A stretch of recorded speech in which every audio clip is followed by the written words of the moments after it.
Hai sanak saudaranya, selamat pagi.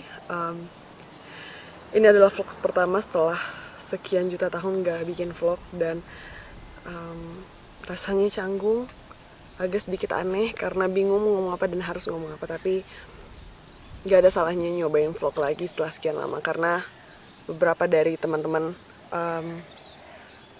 sempet DM dan komen. Sebelum kita lanjut ngomong, mending Nadia ganti angle kamera karena ini silau banget. Sebentar. Mungkin ada beberapa dari sana yang bertanya kenapa sekarang lagi di atas atap, mengana dia ada tato gitu kan, mengana dia ada tato surang gitu kan. Karena lagi berjemur, dia angin badan gitu kan. Jadi ya udah kita berjemur sekitar 15 menit di atas. Atau mungkin soalnya kalau buka laman sagan ada di Cileurang, soalnya Nadia baru tiba kan. Sebelumnya Nadia nyoba terima kasih ke kawan-kawan yang masih stay di channel Nadia. Walaupun Nadia hendak upload 2 tahun, tapi masih ada juga kawan-kawan yang nungguan video dari Nadia. Terima kasih untuk sanak-sanak yang masih berlangganan sehingga kini lah sampai lebih dari 38.000 subscriber. Makasih untuk sanak-sanak yang berlangganan. Vlog Nadia tuh nggak lebih dari kehidupan sehari-hari, dan kebetulan Nadia kini sedang merantau. Pun kalau pulang kampung Nadia membuat vlog. Nah kebetulan patang-patang tuh membuat vlog pas pulang kampung tuh terasa seketik balik karena banyak aktivitas yang perlu di Karajuan pas pulang kampung yang tahun patang gitu. Makanya tahun patang ada vlog. Nggak terasa kini lah bulan puasa, hari pertama puasa. Iko kali pertamanya Nadia puasa hari pertama di rumah setelah 8 tahun. Terakhir puasa pertama di rumah tuh SMA kelas 3. Sudah tuh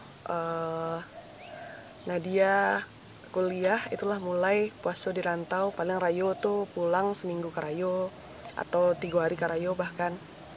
Kenapa bisa pulang saat seperti ini? Karena awalnya Nadia lah karantina mandiri di rantau sekitar 5 minggu. Dan ketika melakukan karantina itu sejauh ini baik, tapi ada beberapa hal yang mungkin menjadi pertimbangan Nadia untuk akhirnya pulang. Nah dia di rantau tuh surang gitu kan. Pun ada sakit biko di situ selama si wabah ko si anak kayak yang kamar rawat Nadia di situ. Itu yang pertama. Yang kedua, selama 5 minggu Nadia karantina, alhamdulillah, insya Allah lagi nababa aduh gitu kan. Itu yang menjadi pertimbangan Nadia. Ancana Nadia pulang lagi mumpung Nadia masih sehat walafiat. Dan pertimbangan ketiga mengurangi rasa khawatir orang tua Nadia kalau Nadia di rantau. Nah, apalagi Nadia berdua ada kakak di rantau, daripada kami berdua taluntang lantuang lah di situ, ancak kami pulang benalai gitu. Ketika pulang pun kami tidak semata-mata pulang gitu. Ada beberapa SOP yang telah kami buat satu keluarga, mama, papa, Nadia, Olin. Ketika dalam perjalanan kami membuat beberapa step yang harus kami lakukan agar mengurangi terpaparnya coronavirus ini. Yang pertama, waktu packing barang-barang, sedolah barang-barang itu di plastik. Sebelum masuk di koper itu di plastik sedolahnya dan disemprot disinfektan. Terus kalau bisa membawa barang tuh cek kopernya, jadi nggak banyak-banyak bawa-bawa.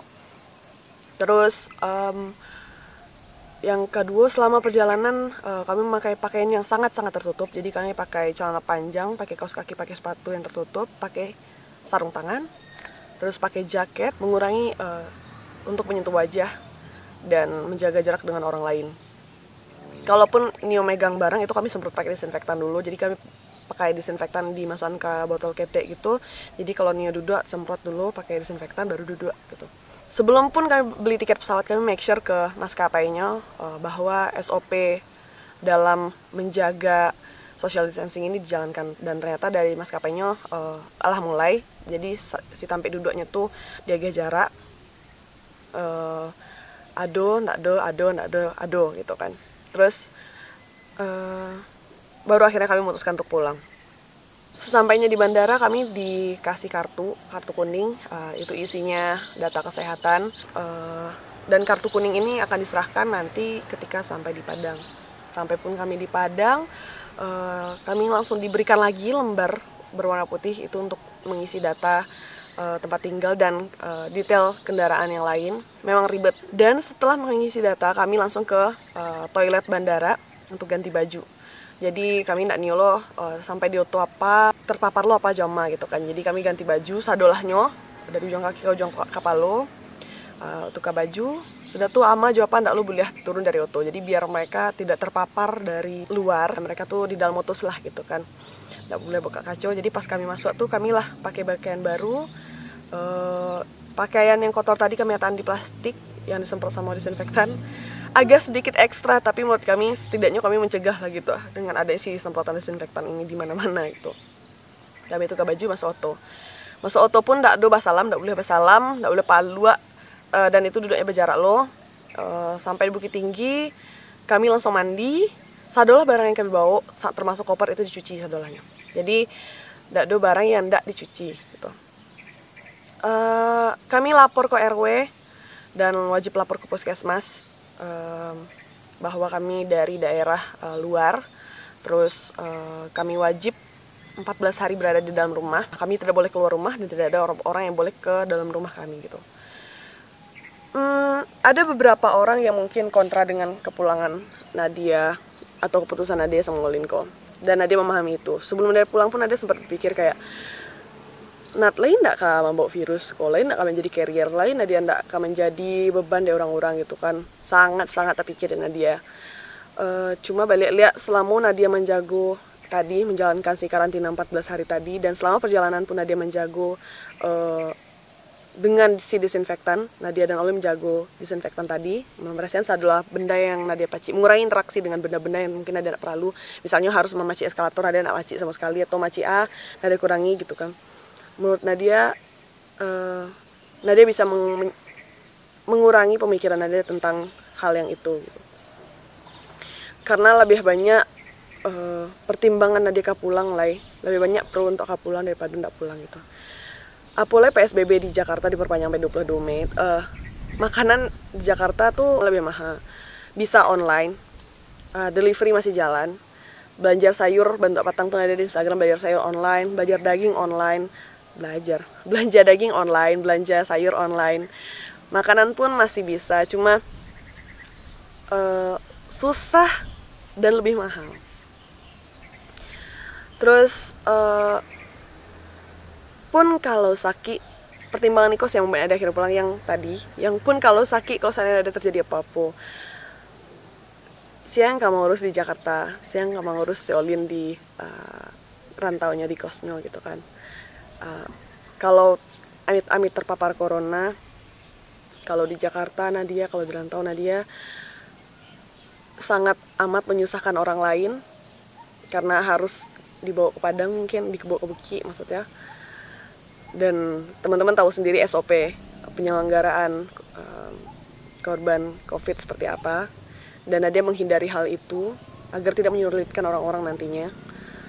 Lebih baik Nadia disiko, ataupun kalau ada apa-apa sama orang tua Nadia ataupun kan Nadia sama Olin, sendaknya kami berada dekat satu sama lain. Itu sih yang akhirnya memutuskan kami pulang. Dan ini putusan yang sangat berat. Deh balik nasi to pagi-pagi.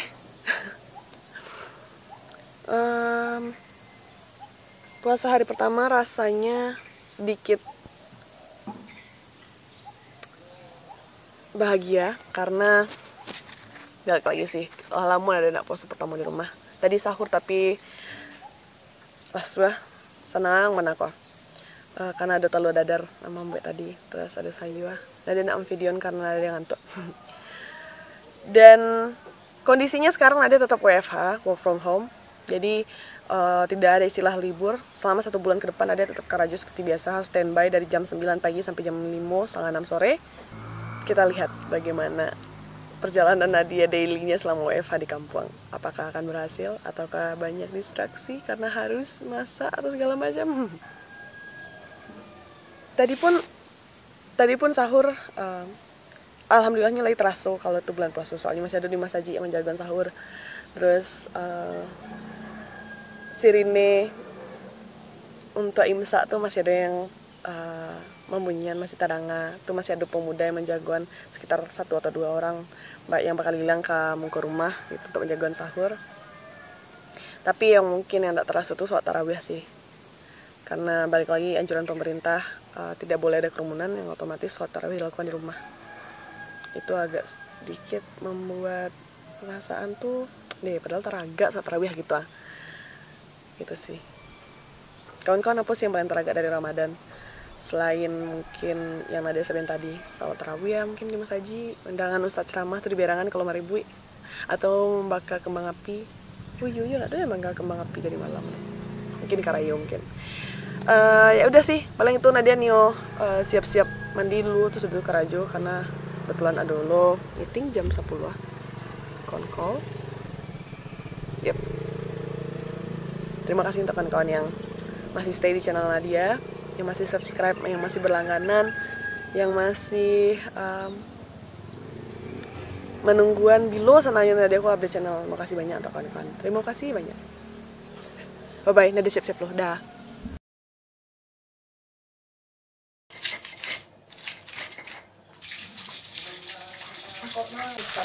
Kalau goreng ikan, tidak bisa kalau tidak ada rasanya kami tidak bisa kepung sih.